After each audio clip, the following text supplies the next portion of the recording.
Programa Cultura Geral. Apoio Faculdades Milton Campos. Venha ser referência. Estude com quem já é. E IEPREV, em defesa da Previdência.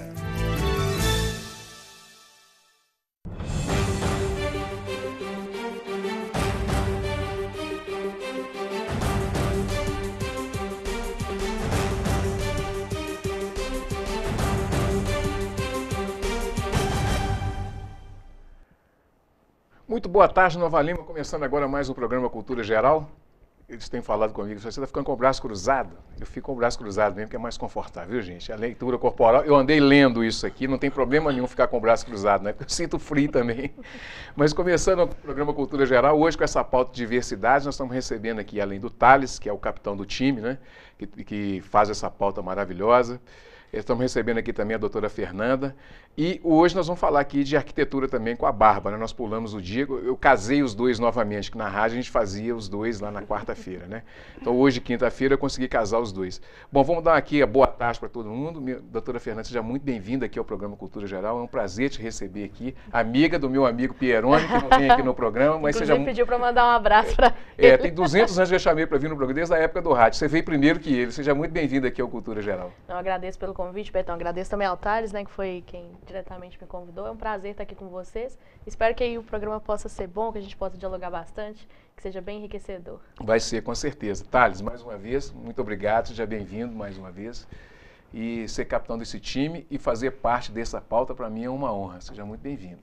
É a honra toda minha de estar aqui com você, desde a rádio, agora na TV também. Principalmente do lado da Bárbara de novo, que acompanhou a gente durante tanto tempo na rádio. É sempre bom estar aqui com vocês. Bacana. Bárbara, seja muito bem-vinda mais uma vez, né? Tem que deixar um beijinho para a mamãe hoje, não pode esquecer não, e para a vovó também, né? Seja muito bem-vinda, é um prazer aqui primeiro te receber e a gente com essa pauta super interessante, daqui a pouco a gente vai falar aqui de coisas super interessantes ligadas à arquitetura. Seja muito bem-vinda aqui ao Cultura Geral mais uma vez. Né? Obrigada, Betão. Boa tarde. É um prazer estar de volta ao lado do Thales, né? Ah, é. Os assuntos do Thales é sempre mais... Sempre polêmicos, mais né? quente, né? Mas é muito interessante. Eu comentei com ele na época da rádio, tanto que eu aprendi, foi muito legal. Pois é. É um prazer. Então vamos lá, vamos bater esse papinho. Ô Thales, eu vou rolar a bola para você igual eu fazia na rádio, né? Rolo a bola para você e você dá o pontapé inicial para a gente trocar esse papo, trocar essa ideia interessante aqui com a doutora Fernanda. Bola está contigo, meu amigo. Tá, joia. Então, vamos começar com você mesmo, né? Se apresenta, conversa com o pessoal aí, quem é você? Tranquilo. Quem é você, Fernanda? Bom, meu nome é Fernanda, eu sou professora também na PUC Minas, sou advogada, trabalho diretamente com direito tributário, mas tenho aí participado de alguns eventos e algumas pautas voltadas a outras temáticas, né? Hoje a gente vai falar especificamente de feminismo, para entender um pouco mais do que é o feminismo, o que efetivamente, né, as mulheres que se dizem feministas estão buscando. E nesse ponto também eu participo dentro da OAB de uma comissão especial, que chama Comissão Especial da Mulher Advogada, é uma comissão mineira mesmo, e lá a gente tem, né, a possibilidade de discutir sobre variados temas inclusive voltados à participação da mulher, à necessidade de que as mulheres tenham mais voz, tenham mais lugar. Então é muito oportuno a gente poder conversar desse tema aqui, vai ser bem interessante também, e eu espero, né, que todos aí também possam aproveitar bastante, que seja muito bacana aí. Ô Bárbara, essa pauta feminista é bem bacana, né? É uma pauta que você também gosta, né? Claro, nossa, vai ser muito. O que é ser feminista, doutora Fernanda? Bom, o feminismo ele reivindica majoritariamente uma igualdade de oportunidades entre homens e mulheres. Não é dizer que o homem tem que ser exatamente igual à mulher, até porque é possível que um homem tenha um interesse diferente, o outro tenha outro interesse, que determinadas mulheres queiram seguir um determinado caminho, assim como outras vão querer seguir outro caminho, diferentemente daquele, né, que, em geral, as mulheres seguem. Então, o que a gente busca muito é isso, é reconhecer que nós temos uma sociedade que não é tão justa em termos de oportunidades para as mulheres, que nem sempre dá às mulheres o mesmo espaço, a mesma oportunidade, a mesma possibilidade que dá aos homens, que não às vezes também estimula as mulheres a se desenvolverem e fazer com que elas tenham mesmo a possibilidade de serem livres para exercerem aquilo que elas quiserem, a profissão que quiserem, né, vamos dizer assim, a vida que quiserem levar. Então, por exemplo, tem muita gente que confunde e acha que o feminismo é uma busca para que as mulheres não mais se embelezem, ou para que elas não possam mais usar um salto alto, para que elas não tenham direito, né, de cuidar da sua aparência. Mas a verdade... Aí não é feminismo, é masculinizado às vezes, né? Mas a verdade não. É até um direito da mulher ser vaidosa, mas não porque existam estereótipos de beleza que são praticamente inalcançáveis. porque é praticamente impossível uma mulher que não tenha celulite, que não tenha, às vezes, ali uma gordurinha localizada, diferenciada, que não tenha ali um rosto, algum traço que, né, que acabe, né, incomodando, muito por conta desses estereótipos que são impostos pra gente, de beleza extrema, de ter que se cuidar, de estar sempre muito bem cuidada, sempre muito bem vestida e etc. Mas ainda assim, se a mulher quer ser vaidosa, que ela seja, mas por escolha. Não porque ela se sente obrigada para ser bonita, como se ser bonita fosse a única das funções que uma mulher pudesse ter. Ou como se o valor dela fosse por conta do físico, da beleza, né? E eu até falei com o pessoal comentando aqui antes, tem muita gente que vai dizer, não, mas não é assim, nossa sociedade não é machista assim. Mas eu mesmo comentei, na última votação que a gente teve durante a votação do Temer, do possível impeachment, um dos deputados mandando uma mensagem, né, foi filmado mandando uma mensagem, eu vou até ler e parafrasear a mensagem dele, que é: mostra a tua bunda, mostra, afinal, não são suas profissões que destacam como mulher, é sua bunda. Vai lá, põe aí, garota. Fecha aspas. Essa é a visão de vários homens. A mulher, ela tem que ser o quê? A esposa bonita, que vai ficar em casa, que vai cuidar dos filhos, que muito possivelmente não vai poder se divertir, vai ter uma postura mais conservadora, e em outros espaços, com outros tipos de mulheres, aí sim eu vou me divertir aqui, eu vou ter uma outra postura, uma outra visão. Para muitos homens é esse o papel que a mulher deve exercer. E desde quando nós somos crianças, isso já vem sendo passado para a gente, ainda que em alguns momentos a gente não perceba. Como, por exemplo, a gente vê lá os brinquedos de meninas. Os brinquedos de meninas são o quê? Casinha, comida, boneca, tudo indicando que o papel da mulher é esse mesmo. Ou então maquiagem, uma roupa bonita, um se embelezar, aquela ideia mesmo de mulher como também só dentro ali do ambiente doméstico, só se embelezando. E os homens não, os homens vão brincar com Lego, vão imaginar, vão ser corredores, vão brincar com aviõezinhos, vão ter outras possibilidades. E o que a gente quer é também poder imaginar, também poder brincar. Também desde criança, ouvir dos nossos pais e das nossas mães que a gente pode ser uma engenheira, que a gente pode tentar, que a gente pode estar em locais, que a gente tem direito de conversar, de que a nossa voz seja ouvida, sem que ela seja interrompida a todo momento. É essa a busca feminina. É por dar às mulheres a liberdade de serem o que elas quiserem, ainda que elas queiram ser donas de casa. Mas por escolha, não por obrigação, né? Essa limitação no inconsciente, você acha que ela perdura? Ela pode perdurar a vida inteira, mas você acha que com a evolução das pessoas, a evolução da sociedade, a evolução da educação, isso pode se transformar numa forma, que na realidade vira um recalque, mas isso pode ser uma forma de evolução da mulher? Ela pode evoluir nesse sentido? Pode descaracterizar isso? Ou você acha que precisa de um psicólogo, de um analista, de um psiquiatra? Eu acho que a gente é muito acostumado com discursos que são, às vezes, não percebidos, sabe, Betão? Às vezes a gente fala algo que é tão natural pra gente, a gente não percebe, às vezes, a crueldade do que aquilo representa pra alguém. E em muitas situações, quando as mulheres não têm realmente liberdade, é isso que acaba acontecendo. A gente vê coisas naturais, então, aqui, exemplos que são naturais. Mulheres que permanecem em casamentos infelizes, em que os homens são extremamente violentos, ou não tem mais aquele carinho, aquele amor, porque é um relacionamento já marcado por várias traições, por diversos tipos de desrespeito. Muitas vezes a mulher, ela não trabalha, quem trabalha é o homem, e isso pesa também. Alguns homens, eles se mantêm e proíbem efetivamente a mulher de trabalhar para se manter numa posição de autonomia e de poder financeiro que faz com que a mulher saiba que se separar do marido pode significar não só uma perda financeira, uma perda de estilo de vida, uma queda de estilo de vida para ela, mas também para os filhos. E quando coloca os filhos na jogada, aí a coisa fica complicada para muitas mulheres. Então a gente vê isso, mulheres que permanecem em casamentos infelizes, que são vítimas de ciúmes descontrolados, de violência, e que na maior parte das vezes ainda introjetam aquele outro lado do que é essa cultura, que é o de achar que a mulher provocou. Ah, não, o meu marido chegou bêbado em casa. Eu sabia que ele estava bêbado, eu não devia ter falado com ele isso. Eu devia ter pensado. Ela começa a se culpar. Não, mas fui eu que provoquei. Dentro das denúncias de violência doméstica, muitas vezes é isso que acontece. A mulher tenta justificar a atitude do agressor, que é algo que não tem justificativa realmente, e tenta se culpar dentro dessa cultura mesmo de que a culpa é sempre dela, de que ela tem que seguir um modelo, ela tem que ser a mulher ideal, a esposa, né, diligente, que cuida das crianças, que faz aquilo que o marido precisa, que provém o que a casa precisa. E isso é essa prisão que faz com que muitas mulheres não se permitam, casem e são infelizes no casamento. Passam anos casadas, aí chegam numa determinada idade, às vezes 40, 50 anos, começam a perceber que viveram a vida toda delas para outras pessoas. Que em momento nenhum ela parou e falou assim, o que eu quero para a minha vida? Quais são os meus objetivos, as minhas ambições? O que vai me fazer feliz? E aí, às vezes, ela percebe que viveu a vida inteira para o espírito, viveu a vida inteira para um casamento infeliz. E quando ela percebe isso, aí realmente, muitas vezes, vai precisar mesmo de uma intervenção de algum psicanalista, alguém para ajudar, porque é muito triste quando a pessoa percebe que ela passou a vida inteira vivendo algo que não era aquilo que ela efetivamente queria viver. E muitas mulheres passam por isso. Isso não é algo de uma ou outra mulher. Muitas mulheres passam por essa decepção, mas se mantêm firmes nesse propósito, entendendo que isso é obrigação delas. Como se fosse obrigação de uma mulher ser infeliz, ou ser abusada, ou não poder ser, né, não poder se desenvolver, não poder buscar as carreiras que queira.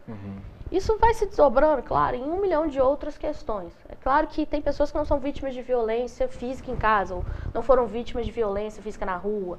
Mas, por exemplo, vem aí são afetadas pelo machismo da nossa sociedade, quando, por exemplo, recebem um salário menor do que os homens geralmente recebem por uma posição semelhante. Um dos exemplos recentes que a gente teve, que foi deu até uma polêmica aí, é hollywoodiano, que foi o caso, né, da Mulher Maravilha. A atriz, a Gal Gadot, recebeu $300 mil para fazer um filme que rendeu, acho que foram 300 milhões de bilheteria.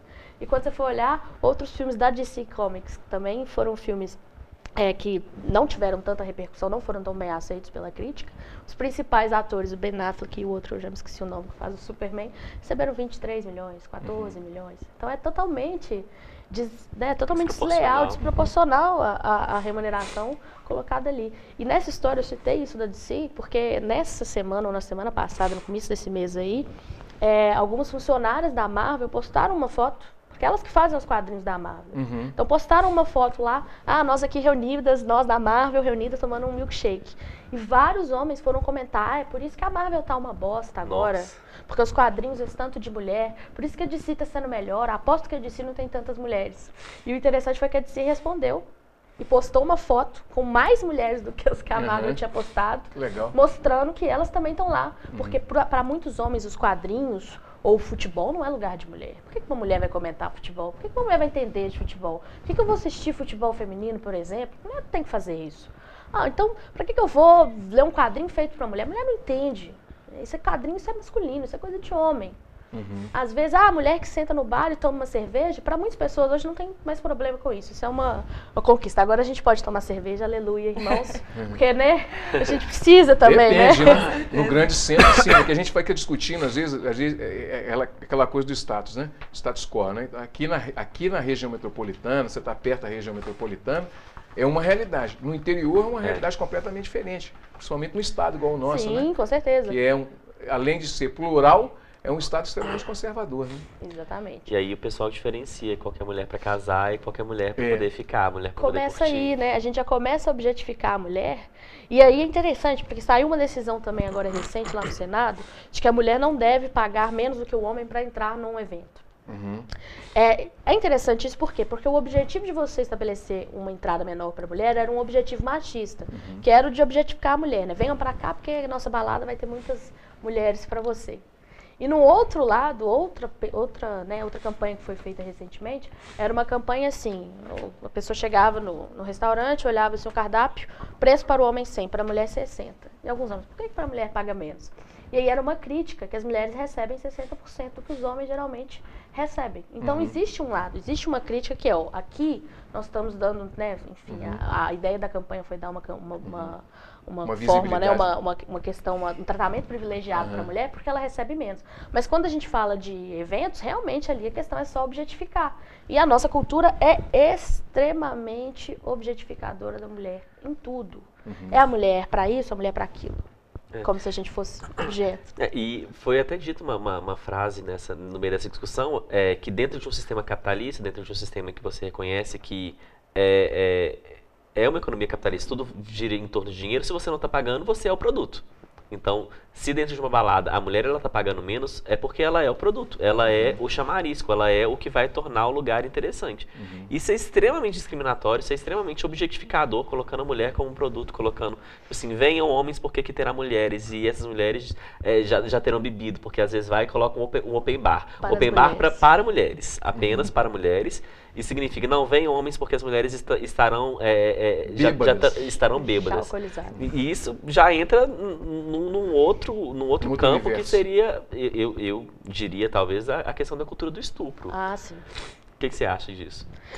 Bom, uma coisa que é importante a gente entender é que realmente nossa sociedade não é igual, tá? Tem estudos, inclusive do Fórum Econômico Mundial, que falam que a gente vai demorar, nesse ritmo que a gente demoraria 95 anos para conseguir ter uma sociedade que permitisse um pouco mais de igualdade de oportunidade para as mulheres em relação aos homens.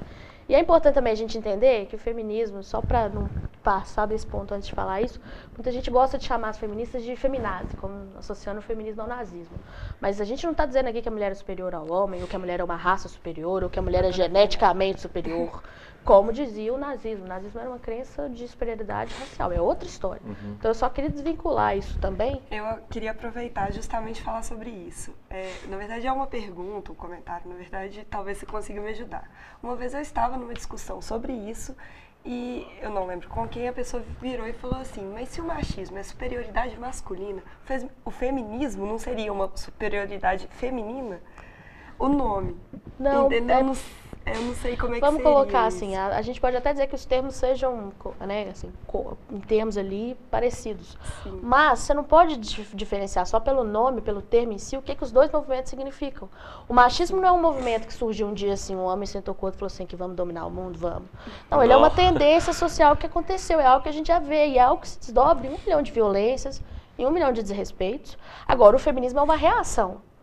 Nenhuma mulher sentou com a outra e falou, agora nós vamos dominar o mundo porque nós somos melhores que os homens e Como vamos... se fosse uma desconstrução do Isso, machismo, exatamente. né? É uma reação. Tem muita gente que, inclusive, faz uma mudança desses termos para dizer que existe o feminismo, que é esse movimento de rebate, né, de combate, de colocação em frente ao machismo, e que tem o feminismo, que esse seria a superioridade da mulher.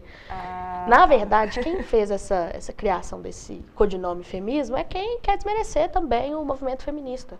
Porque muitas pessoas não entendem, por exemplo, e pode não fazer sentido para você, Bárbara, por que uma mulher sai na rua, por exemplo, com os peitos para fora, num movimento ali, num protesto de revolta. Não faz sentido para você? Confesso que para mim também não. Eu não tenho vontade nenhuma de tirar aqui e ir lá pelada no meio da rua para protestar. Mas eu não sofri as mesmas violências que muitas outras mulheres feministas sofreram. Eu não posso comparar a minha reação ao machismo com a reação de outras mulheres. Porque eu sei que eu não sofri todas as violências que muitas mulheres odiernamente sofrem todos os dias no Brasil. É por isso que quando a gente usa esses termos para tentar trazer no feminismo uma ideia de radical, de que algumas mulheres são radicais demais, até não queima o filme do feminismo, né? Tem gente que fala isso. Ah, queima o filme do feminismo. Porque se a gente chegar aqui, sentar, conversar com o Betão, com respeito, dialogar, o Betão vai me entender. O Betão é inteligente, ele é um homem e tem total condição de dialogar comigo. Por que uma pessoa chega aqui e vai xingar e vai falar, sou machista? É porque a gente às vezes não sabe que essa pessoa sofreu uma violência e a reação dela é assim, é essa a reação dela. E a gente não pode desmerecê-la por isso, sabe? A gente tem que entender. Olha, eu, Fernanda, mulher branca, tive uma educação, estudei em uma boa universidade, hoje estou ali desenvolvendo a minha carreira, sou advogada, dentro de uns ramos do direito que é respeitado. Qual que é a chance de eu ter sofrido as mesmas violências que uma pessoa, por exemplo, que mora na periferia, que é negra, que não tem uma condição social boa, sofreu durante a vida dela? E quem sou eu agora para apontar o meu dedo para essa pessoa e dizer o seu feminismo não vale, é o meu que é o interessante? Vamos dizer, se eu luto hoje por mais participação, por espaço, por representação, ok, isso é uma luta minha dentro do meu contexto histórico, meu contexto de vida. Mas outras pessoas vão lutar por aquilo que elas precisam lutar. E para quem está no meio da violência, para quem está sofrendo violência diariamente, para quem é, sei lá, quantas vezes violentada, poxa, como é que eu vou querer que a pessoa chegue assim e fale assim, ok, agressor, mas a gente devia conversar. Senta aqui. Senta aqui, vamos dialogar. Porque, olha, eu estava lendo que existe o feminismo e a gente não pode ser assim. Como é que a pessoa vai reagir dessa forma? Entende? É diferente. A gente tem que entender isso, até para não desmerecer pessoas dentro do movimento feminista. Porque é de uma crueldade enorme a gente não reconhecer que muitas dessas pessoas que às vezes dão uma cara a tapa e tiram lá o peito para fora e vão para o meio da rua protestar, são as que causam maior efeito e maiores mudanças do que eu aqui, com a minha conversa, tranquilo, meu diálogo. Tranquila e serena, né? É. E eu não posso desmerecer essas pessoas. Seria desmerecer como todo movimento social começa. Todo movimento social começa por um enfrentamento inicial, que é chocante. O objetivo de chocar alguém é fazer a pessoa pensar em aquilo que no dia a dia, ali voltando para casa, ela não ia pensar.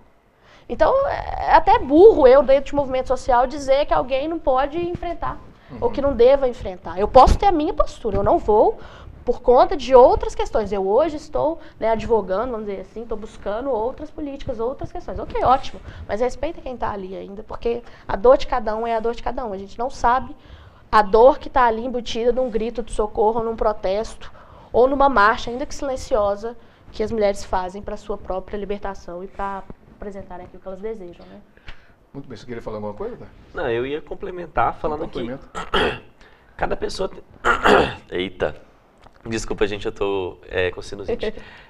Cada pessoa ela tem o seu papel dentro do movimento. Existem as pessoas que tiveram um histórico de enfrentamento, um histórico de sofrimento maior, que tem a sua forma de lidar com isso. E tem outras pessoas que, por seu histórico diferente, já vão para uma linha do diálogo, já vão para uma linha diferente. E todas essas pessoas são importantes para o movimento, porque elas atingem pessoas diferentes. Tem pessoas que elas só vão ser atingidas se elas forem confrontadas com uma realidade de uma forma mais chocante. Tem outras pessoas que só serão atingidas se você falar assim, não, vem cá, vamos sentar, vamos conversar. Então, meu nome é tal, eu faço isso, eu pago conta, eu tenho que trabalhar, eu pego o ônibus, sabe? Eu sofro igual a você, eu tenho que procurar emprego. Tem gente que é assim, tem gente que é diferente. Então, cada um tem a sua função dentro do movimento social. E não dá pra gente poder falar mal, porque isso acaba gerando intriga dentro do próprio movimento. Então, é interessante assim, as pessoas se respeitarem, acima de tudo, se respeitarem. Isso aí, muito bem. Vamos fazer um intervalinho, daqui a pouquinho a gente volta com mais cultura geral. Já vou colocar a Bárbara aqui, a gente volta no intervalo, a gente vai falar um pouquinho, assim, quebrar um pouquinho desse clima e a gente vai falar um pouquinho de arquitetura. Daqui a pouquinho a gente está de volta com mais cultura geral.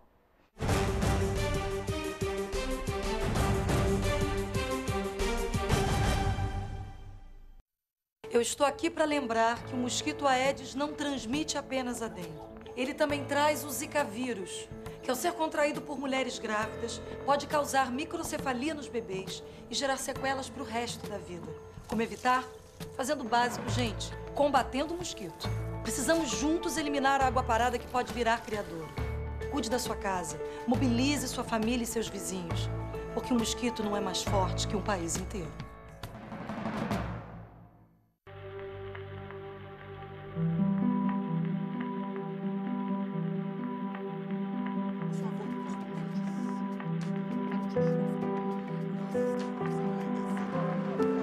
Fizemos muito mais que uma programação inédita que agrada a você.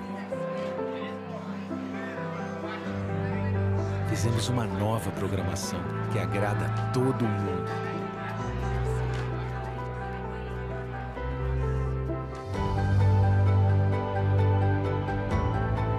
Mais de 240 horas de animações, ficção, séries, documentários.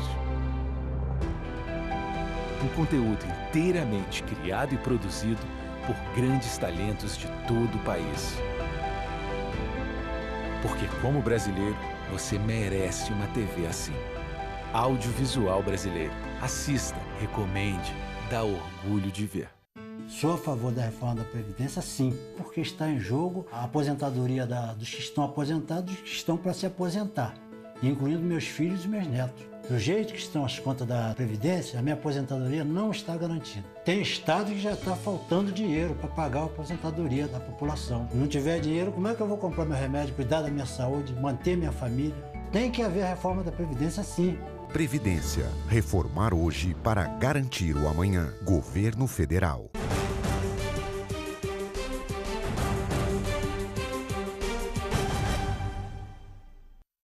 Voltando com o programa Cultura Geral, já vou rolar direto aqui a bola para a Bárbara, né? Bárbara, hoje nós vamos falar de... Iluminação. Muito bem. O que tem de novidade em iluminação? Teve alguma feira agora por esses dias, não? Está tendo, Casa na Cor? verdade. Casa Cor. Casa Cor. E na próxima semana vai inaugurar Morar Mais por Menos também. Ah, tá. Que é aquela feira que aproveita os produtos sustentáveis, cada ambiente tem uma proposta diferente. Aí vai inaugurar na próxima. É aquela que tem com madeira de demolição, aqueles negócios? Sim, sim. Aí eu acho, é dia 24, né? Minha Se não me memória tá engano, boa. É quarta-feira da semana que vem, vai inaugurar. E É dia eu vou 23. visitar e vou vir. É quarta-feira, dia 23. Então dia 24 é na O quinta. Pedro Saglione me mandou aqui. É quinta-feira que vem. Péssima com os dias. É, Mas vamos ver assim se- que inaugurar, eu vou lá e volto cheio de novidades, tanto da Casa Cor quanto da Morar Mais pra gente aqui. Mas aqui, para iluminar bem, a gente está bem iluminado aqui, né? Não, muito. Para iluminar bem, o que precisa? Quais são as novidades? O que precisa assim, para fazer uma boa iluminação? Antes de mais nada, né, a iluminação tem um papel fundamental na arquitetura, de um modo geral, não só no design. Diferença arquitetura e design. Design é mais local, a arquitetura é o macro, né? Vamos dizer, uma casa, um edifício. E o design ele já é mais pontual, seja no interior, seja num elemento, móvel, um adorno, enfim. Então, na arquitetura em si, a iluminação ela vem para enriquecer o ambiente, para direcionar. Então, vamos dizer assim, uma fachada. Durante o dia, ok, você consegue colocar os elementos, colocar um jogo de cores, de texturas, de acabamentos que fazem essa diferenciação. Mas à noite, tudo vira a mesma coisa. Como que você vai destacar a sua casa, o seu edifício à noite? É justamente com o jogo de iluminação. Quando você projeta, enfatiza alguns pontos, um paisagismo, por exemplo, um caminho, você deixa ele um pouco mais iluminado. E tudo com a temperatura de cor exata. O que é temperatura de cor? Vai lá em outro ponto. A temperatura de cor é como se fosse a cor da luz, né? Se ela é branca, se ela é neutra, que todo mundo fala, ou amarela. E cada uma tem um papel, tanto na arquitetura quanto no uso da arquitetura, vamos dizer assim. Então, por exemplo, uma sala cirúrgica, você não vai colocar uma luz amarela. Por quê? Você precisa de uma concentração, você precisa de um nível de lumens, né, de iluminação elevado. Então, você vai colocar uma iluminação branca. O mais branco possível, na verdade. Então, a temperatura de cor seria o quê? Talvez 6.000, 7.000 Kelvin, que as pessoas falam. E para um quarto, por exemplo, a gente já usa uma iluminação um pouco mais agradável, né? Uma coisa mais tranquila. Então, seria uma luz mais amarelada. Por quê? No quarto, você já está se preparando para dormir. Por mais que muitas pessoas fazem outro tipo de atividade, a gente coloca principalmente a tonalidade um pouco mais amarelada. Mesmo quando a pessoa não gosta do amarelo, a gente foge para o neutro, que é um meio termo, mas que não estimule o trabalho, né? Assim, estimule a atividade, que tranquilize para você ter um sono. Porque a arquitetura também influencia em todos esses aspectos. Ah, não, com certeza. Teve uma época lá no escritório que tinha uma luz em cima de mim. Henrique, não me deixa mentir, eu mandei tirar. Eu falei com ele, você também aguenta trabalhar com uma só? Porque aquela lâmpada atrapalhava assim, consideravelmente para conseguir trabalhar, faz toda a diferença. Ai, tem que falar com eu já ia falar Pieroni porque é o apelido, com o Henrique. Não, ele tem que investir, ainda mais que ele conhece muito do assunto. Uma vez eu já troquei uma ideia. Não, mas ele mexeu, ele resolveu. Ele tá jogando tênis agora, a gente tá ligando muito para essas coisas, não. Eu vou puxar a orelha dele também. Ô, Bárbara, e é caro, por exemplo, a iluminação é um produto caro para arquitetura, assim, quando você está construindo, está reformando e tal? Ou tem formas, assim, interessantes e baratas, assim, de você fazer uma boa iluminação? Hoje em dia, a gente tem a alternativa que seria a iluminação em LED. Por quê?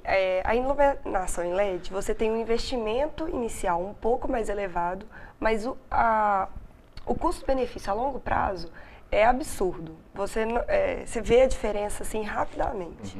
Muitas pessoas não estão preparadas pelo preço da iluminação. Então, você me perguntar se é caro, se não é, pelo momento que a iluminação entra, na hora que você está construindo, acabam que todas as pessoas falam, nossa, mas eu não imaginava que a iluminação fosse tão caro. Por quê? Você tem que comprar os lustres, as lâmpadas e hoje em dia, né, a gente trabalha muito mais com projetos luminotécnicos, né? Inclusive a matéria da minha pós é justamente iluminação. Então a gente tem um estudo muito maior. Então ao invés de colocar só uma iluminação central em todos os ambientes, a gente estuda cada ambiente. Se você vai fazer um quarto, você quer um ambiente ali para trabalho, um local de leitura, você estuda isso tudo e pontua a iluminação.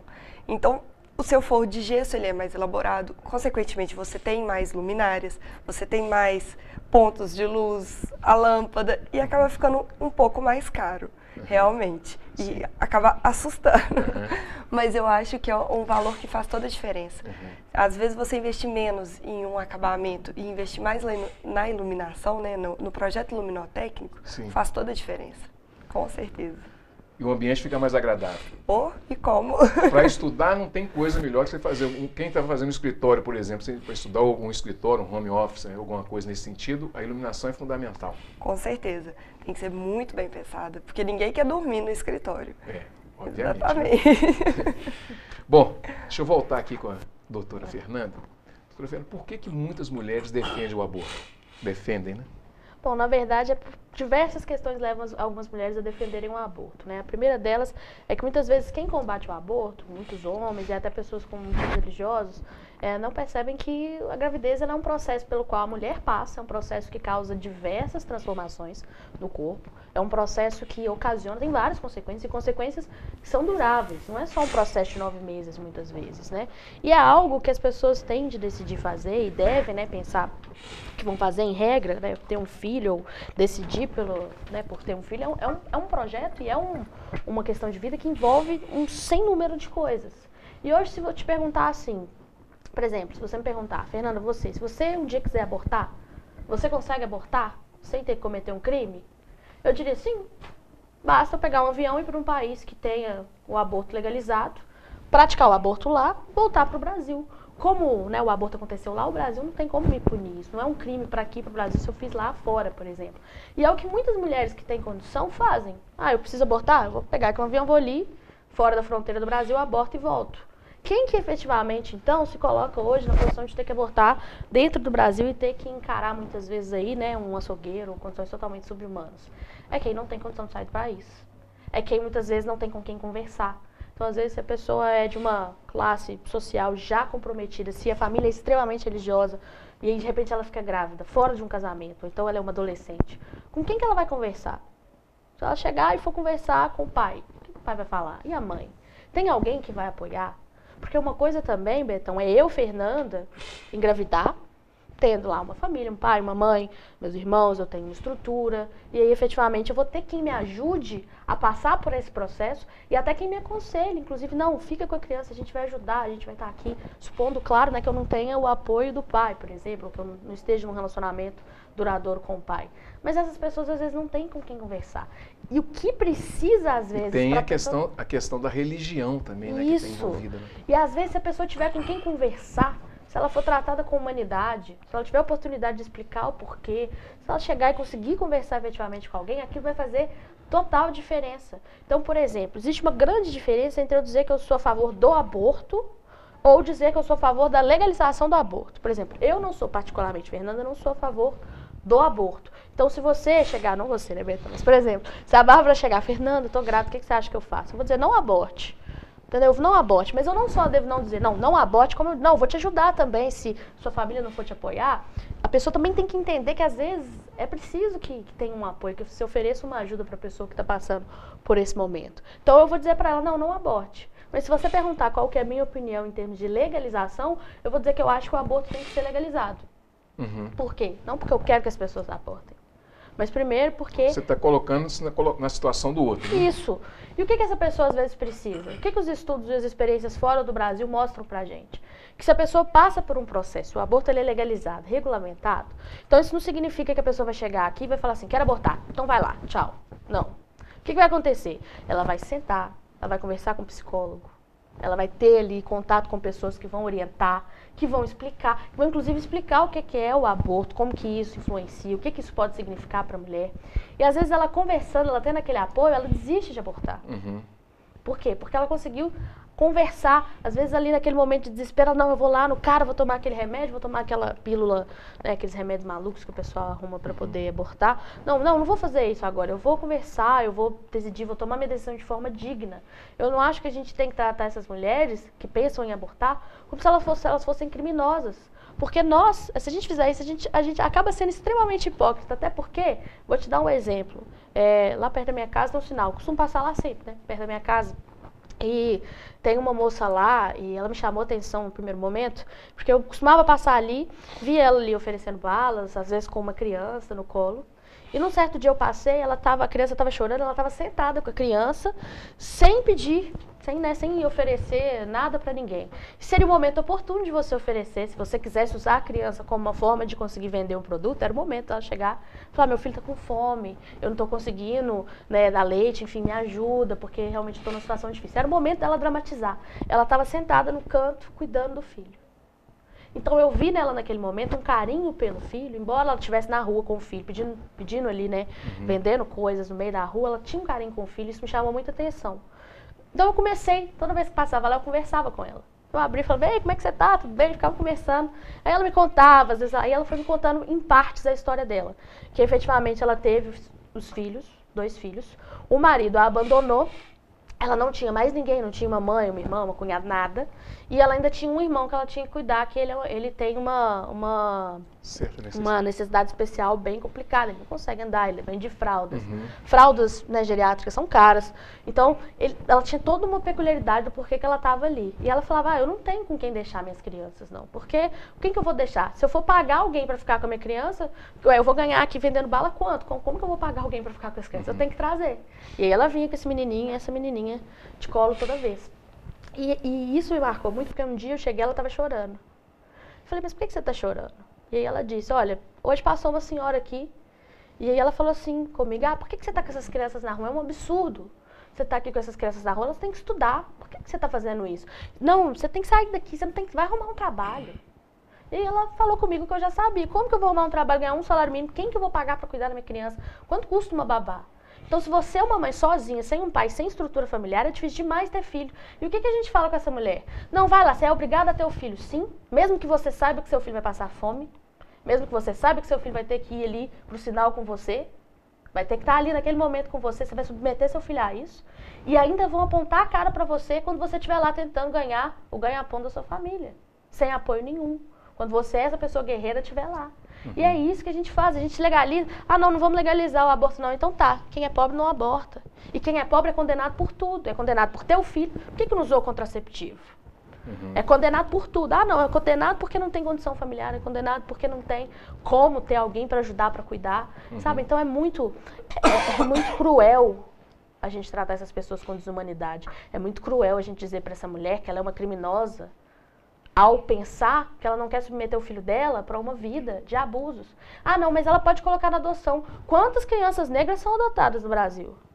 São recebidas. E se ela tentar ficar um tempo com o filho ainda, e depois, né, levá-lo para algum abrigo, enfim, tentar uma adoção, pior ainda, porque se a criança estiver mais velha, menos chance ela tem de ser adotada. Quantos casos que eu já vi, por exemplo, trabalhando em abrigos, que eram crianças, filhos de mães, as mães, qual foi a forma que elas arrumaram de ganhar dinheiro que sustentasse a família? Sem condição, um trabalho mais fácil e sem gastar tanto tempo. Tráfico de drogas, era o que acontecia muitas vezes. A mãe estava presa porque participava do tráfico e as crianças estavam ali em abrigos familiares por conta disso. Eu vou dizer o que para essa mulher? Não, vá pro seu filho pra rua, pelo menos se você estiver vendendo a bala, é melhor do que você participar do tráfico. Olha como que a gente tem um raciocínio... É limitado, excludente, não consegue, talvez a sociedade ela precisa se colocar no lugar do outro da maneira talvez até mais cruel possível para que entenda a situação dessas pessoas. E isso que eu te falei são todas questões nitidamente morais, questões humanas. Eu dei o ponto de vista humano. Mas fora o ponto de vista humano, existe uma coisa que as pessoas precisam também entender, que é eu, Fernanda, na minha vida, na minha experiência, com os meus amigos, na minha vida pessoal, eu vou seguir os meus preceitos, meus princípios, minha religião, eu vou viver do jeito que eu achar que eu tenho que viver. Eu tenho todo o direito de viver minha vida do jeito que eu achar que eu tenho que viver. Mas Estado, governo, ele não tem que pensar qual que é a opinião dele a respeito do aborto. Ele tem que pensar qual política é mais efetiva. É mais efetivo eu legalizar ou é mais efetivo eu não legalizar, ou deixar ainda como um crime, né? E muitas vezes os exemplos de outros países mostram que quando o aborto é legalizado, o número de abortos cai. Então o governante ele tem que ser pragmático. Legalizando, eu vou ter então agora 40 abortos por mês. Sem legalizar, eu tenho 100. O que é melhor eu fazer? Salvar essas 60 crianças, se eu tenho esse ponto moral, ou fingir que o problema não existe e continuar tratando... Ainda tem a questão de saúde pública, né? Exatamente. Porque como é ilegal... Não, e a mãe é atendida, gera custo, tem 1 milhão de questões. Fora que tem pessoas instruídas que sabem que se chegarem lá num hospital público e falarem que foram estupradas, elas conseguem um aborto gratuito, legalizado, mesmo que elas não tenham sido efetivamente estupradas. Então, até mesmo a informação ajuda algumas pessoas a tapearem o sistema, quando outras pessoas não têm sequer condição, não têm nem acesso a essa informação também. É muito hipócrita a gente só dizer assim, eu sou contra o aborto, então vamos queimar, porque essas pessoas sérias vão queimar no fogo do inferno. Então, que queimem lá depois na outra vida. Se é isso que você acredita, se é isso que seu Deus acredita, se você acha que o julgamento final vai acontecer lá, por qualquer religião, então deixe que as pessoas sejam julgadas por quem de direito. Então, mas agora aqui, em termos de política pública, o que é melhor? Humanizar essas pessoas e reduzir o número de abortos ou continuar dizendo, não, vou continuar aqui, deixa esse tanto de aborto acontecer aí, da forma como tem acontecido, com procedimentos horríveis, fora o custo que isso gera para o sistema de saúde que tem que recepcionar as mulheres. E fora o preconceito que existe, porque se uma mulher chega lá para se hospitalizar depois de uma prática de aborto desse tipo, muitas pessoas a tratam de forma totalmente não humana. Pejorativa. Ô Thales, qual que é a importância, para a gente finalizar o programa, qual que é a importância da pauta diversidade que a gente está criando aqui na televisão e trazer isso para o público, né, para as pessoas que estão em casa?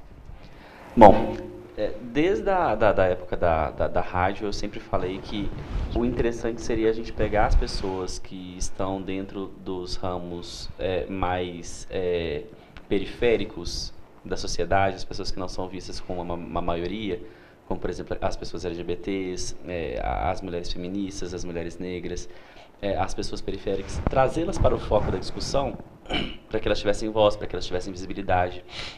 E é extremamente interessante ver uma mulher falando sobre feminismo, ver uma mulher falando sobre aborto, dentro de um país em que quem discute o aborto são os deputados, que em sua maioria são homens. São senadores, que em sua maioria são homens, que não sabem o que é ter um filho, não sabem o que é barriga pesada durante 9 meses, que tem uma consciência completamente diferente, uma consciência de formação essencialmente machista e patriarcal, que não sabem nem como começar, às vezes não sabem nem trocar uma fralda, sabe? Então você trazer uma pessoa, uma mulher, que sabe o que é um hormônio, sabe o que é você ter que usar um método contraceptivo que provavelmente vai ter que ser colocado no homem, então que ela vai ter que tomar um remédio, porque se ela não tomar um remédio a culpa é dela, e ela que quis ter o filho, ela que quis tapear o cara porque ela queria dar o golpe da barriga. Então se você inverte essa situação, se você coloca como foco da fala a pessoa que é diretamente interessada no assunto, que no caso é a mulher, é uma discussão completamente diferente e traz muito mais legitimidade para o discurso. Porque eu não estou nem um pouco afim de ver dois homens discutindo sobre se o aborto deve ser legalizado ou não. Porque nenhum deles nunca vai poder ter um filho. Agora, ver 2 mulheres discutindo se o aborto deve ser legalizado ou não, isso traz uma amplitude completamente diferente para o discurso e uma legitimidade muito diferente. Isso dá voz para nós que geralmente não temos voz, não temos oportunidade de falar sobre o tema. Fernanda, você vai ter que voltar aqui no programa, você já está convidada, já está intimada, tá? Com certeza, você me convida para participar também. Lógico, lógico. Ô Bárbara, é muito importante esse tipo de discussão, né? Obviamente que casando as duas pautas para não ficar um assunto cansativo, né? Arquitetura e feminismo e tal, e a liberdade da mulher, mas é muito importante, né, Bárbara? Com certeza. Nossa, são assuntos totalmente pertinentes. E igual ela mesmo falou, às vezes a nossa opinião é errada, mas se você se colocar no posicionamento do outro, né, no caso assim, nós somos brancas, né, temos instrução, a gente vê o quadro todo de um jeito e a gente tem a nossa opinião, mas não deixa de abrir os nossos olhos para entender justamente o outro lado e ver que algumas atitudes não é que são erradas, são de outro ponto de vista. Eu achei muito legal essa participação. Obrigada. Bom, gente, estamos chegando agora ao final do programa Cultura Geral, mais uma vez com essa pauta maravilhosa, e o convite já está feito aqui para a doutora Fernanda voltar e a gente continuar esse bate-papo super importante que é não só a igualdade de condições para a mulher, mas a liberdade, o respeito e a dignidade da pessoa humana, voltada principalmente para a mulher, que é realmente discriminada até hoje na nossa sociedade, que é hipócrita, né? Vamos digamos de passagem. Um abraço, até segunda-feira, se Deus quiser, com mais um programa Cultura Geral.